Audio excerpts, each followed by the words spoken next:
Back on Game Time Live, getting you set for the Blazers and Rockets, 8 o'clock Eastern, right here on NBA TV.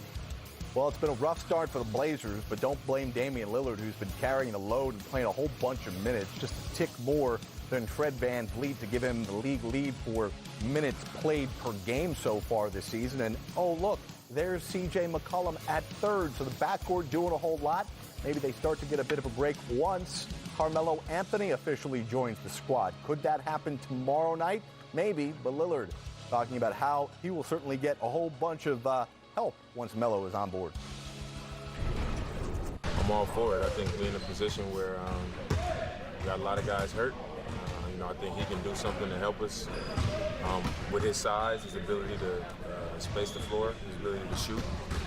Another option, to throw somebody the ball that can score in isolation situations.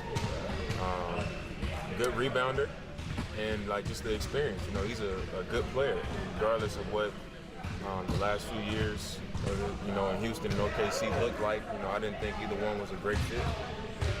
And I think he can do things to help our team. So, we're not in a position to complain about it. He's a Hall of Fame player and he can still play. So, hopefully, it'll bring some excitement and get us going and help us get going in the right direction.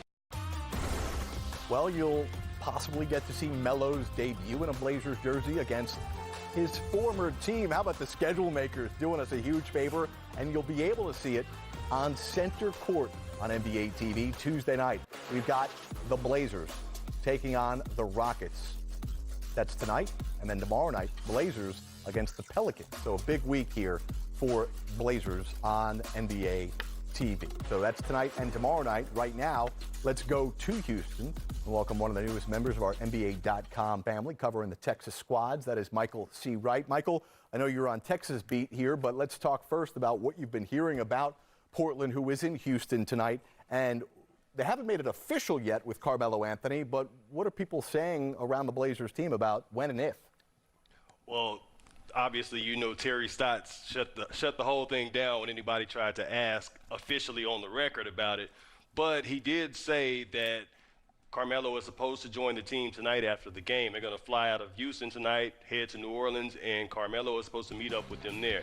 Now, he could be making his debut against the New Orleans Pelicans, but I think that's the earliest he'll be making that debut. So I would say, help is on the way, but I just don't know exactly how soon it'll be. But he definitely will be in New Orleans meeting up with the team tonight.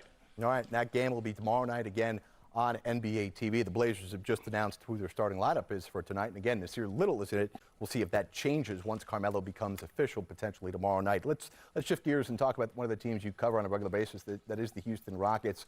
What have you noticed from James Harden this year, different from other years, with the numbers he's putting up and the respect nationally that he is getting now? I'm not going to say this is different. This is what I'm going to say is this is the exact same thing. It's like with James Harden, it's like Groundhog Day. Think about this. It seems like the last 2 or 3 years, we're always talking about what's wrong with James Harden. He's not playing so well. He's not shooting the ball very well. And that happens, it seems like, at the beginning of every year. And then you go talk to Mike D'Antoni, and he's like, I'm not worried about James. James is going to find his stroke, and he'll be just fine. And look, this is what we have right now. I mean, the guy over the last 7 games is shooting 41% from 3. My math, I majored in journalism for this very reason. My math is a little shaky, but I believe if he scores 47 tonight, that would put him at 40-point scoring average, on the season. And as you guys know, if he were to somehow finish the season averaging 40 points a game, there's only one other guy that's done that, and that's Will Chamberlain. Yeah, that's amazing when you talk about averaging 40 points a game. They're playing a little faster. James has been on a roll. But defensively, the Rockets have been just better. What do you notice in their defense? Because they've been putting up nice defensive numbers here as of late. Well, you know what? I think, one of the biggest things, and Mike D'Antoni has talked about this since last season, he talked about rebounding.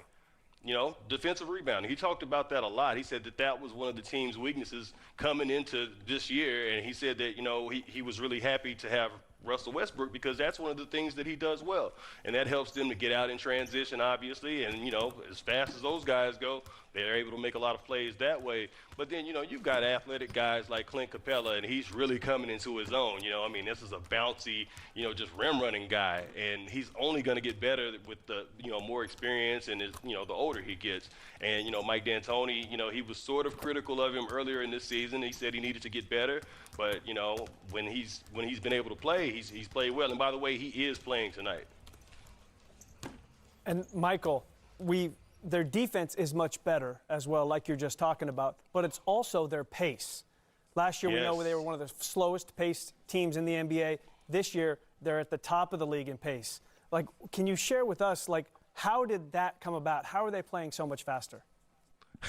Well, I think Russ has a lot to do with it, man. You know how that goes. And, one thing, and maybe it's just a small thing that I noticed, but, usually, in the third quarter, James Harden goes out towards the end, and then Russell comes in, and he sort of closes the game. But from the time he's in while James Harden is out, it seems like, Russell Westbrook really gets in kind of a groove, and by the time James comes back in the game, he's fully lathered up. He's ready to go. And then the next thing you know, you see Russ running and making all these cuts, and James is throwing him lobs and, all kinds of passes, and, they're making this thing work. And so, it's really interesting. Like right now, James and Russell are both averaging 20-plus points. Don't you know that the last time they've had two Rockets averaging 20-plus points, that was like 07-08. That was Yao Ming and T-Mac.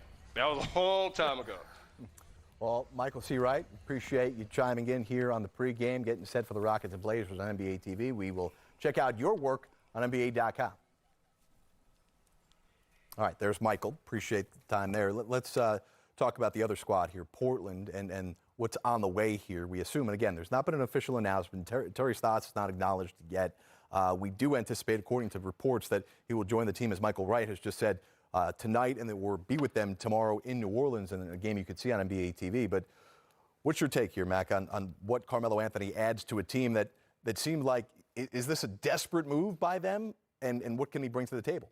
It does have a little hint of desperation, I think, because what I notice about Portland right now, they're not getting any runouts, they're not getting defensive stops, they're not getting deflections, they're not getting a lot of things that lead to easy baskets. So you're basically, they're playing a lot of half-court basketball, which when you got a jump shooting team, and Melo anymore, you saw him in the post there on that thing. Melo stays outside more. He's another jump shooter, and jump shooting comes and goes like the weather. And to me, Portland needs to be able to establish some more stuff in the paint, get some steals, get some defensive rebounds, get out and run, get some easy baskets. They've lost their mojo, and as a team, when I watch them, I don't see what I used to see in them. Just kind of a sense of purpose in how they've played. So, but I'm not sure Melo is the answer to that. I mean, they're trying stuff. I'll give them credit, but they just have got to get that next gear going. They just seem like they're just stuck. Like you're always thinking, okay, when's this Portland offense going to explode? When they're going to go run off some threes, some activity and stuff? They're a different team this year. Replaced a lot of players, but they haven't found any rhythm. You just said it. They have a lot of new players on the team. They've dealt with injuries, especially on the front line. Yeah. Collins is a huge loss for them. He's one of the best defensive big guys in the entire NBA.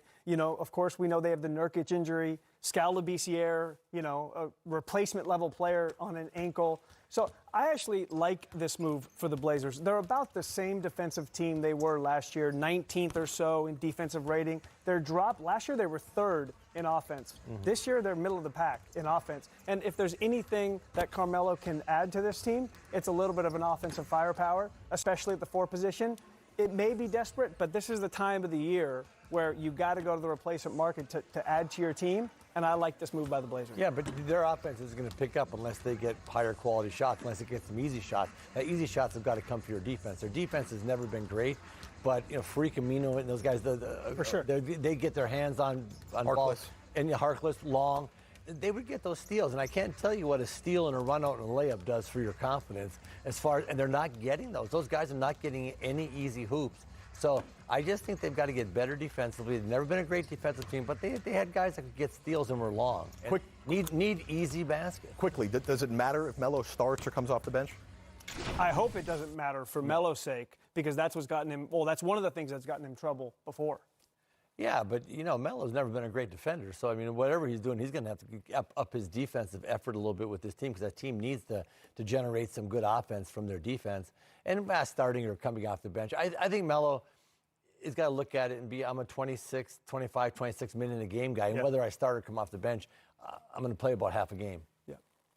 I love that flosser in your hand, by the way. That's just got me all sorts of distracted here, Matt. Yeah, I just had it here. I don't know why. It was just here, so I'm playing with it. Okay, hold on. I'll start playing with my stick for my coffee. Does that make you better?